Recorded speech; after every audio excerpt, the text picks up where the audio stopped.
It's about to get bad. It's time for sick and twisted Bible stories for children from a deconstructing adult's perspective. And today we are on chapter 6, a good son and a bad son. Look at Cain and Abel now.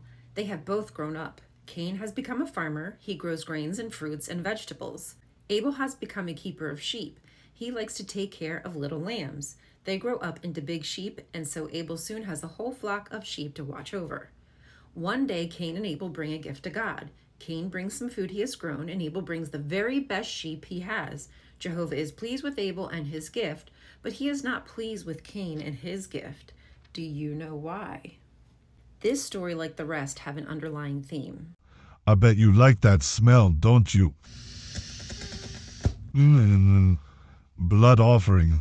I got some watermelon, some taters, some carrots, and a cabbage. Will you? On the surface, it's a good man versus a bad man, but what distinguishes the men from each other? And it's their offerings. When you dig a little deeper, what do the offerings symbolize? This was shepherding culture versus agrarian. Those who worship Jehovah or Yahweh were shepherds who tended to flocks, whereas the agrarian culture were worshipers of multiple gods. And they were farmers that gave offerings of grain, fruit, vegetables. It is not just that Abel's gift is better than Cain's. It's because Abel is a good man. He loves Jehovah and his brother, but Cain is bad. He does not love his brother. So on the surface, there's a moral story of a good man versus a bad man. But again, why are they trying to point the bad man as the agrarian farmer over the kind-loving sheep herder who worships Jehovah? It is not just that Abel's gift is better than Cain's. It's because Abel is a good man. He loves Jehovah and his brother, but Cain is bad. He does not love his brother. So again, there's an association that those who are the farmers who give grain offerings are bad people. They are not like us. So God tells Cain that he should change his ways, but Cain does not listen. He is very angry because God liked Abel better. So Cain says to Abel, "Let us go over into the field." There, when they are all alone, Cain hits his brother Abel. He hits him so hard that he kills him. Wasn't that a terrible thing for Cain to do? Your offerings are corny. The kind soul you see here is Dr. Yareen, advocating for her loved ones after losing 15, including her best friend. Her unwell mom and 5-year-old nephew, Mo, who was deeply traumatized by the crisis, managed to escape. Her sister-in-law, Wafa, made the tough decision to send her 5-year-old son with his grandmother.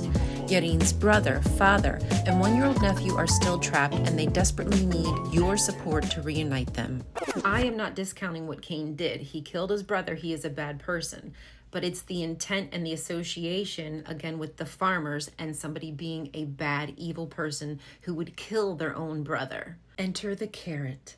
Even though Abel died, God still remembers him. Abel was good, and Jehovah never forgets a person like that.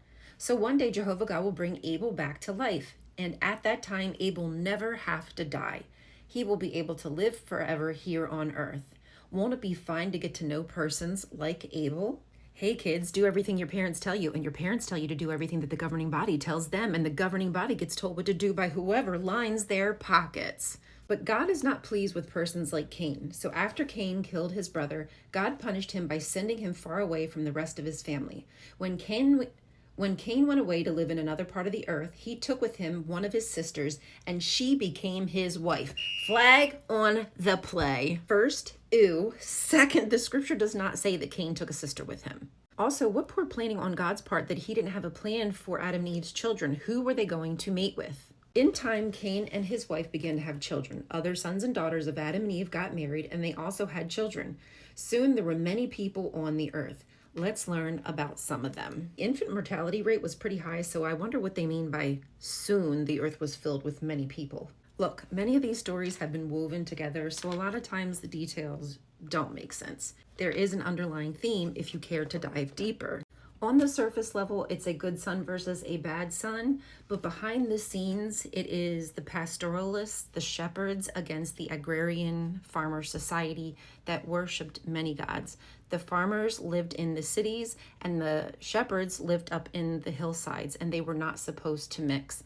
Just like in Leviticus, where it says that you're not supposed to mix wool and linen, one comes from the ground, one comes from a sheep. This story underlines the tensions between the two cultures and how they were clashing. And they focus on being perfect, making no mistakes, and that is the way that you toe the line in order to get into a paradise on earth. The next story that we will get to is Enoch, a Brave Man, chapter 7. See you next time on Sick and Twisted Bible Stories for Children. There is no symbology to this offering whatsoever. Nope.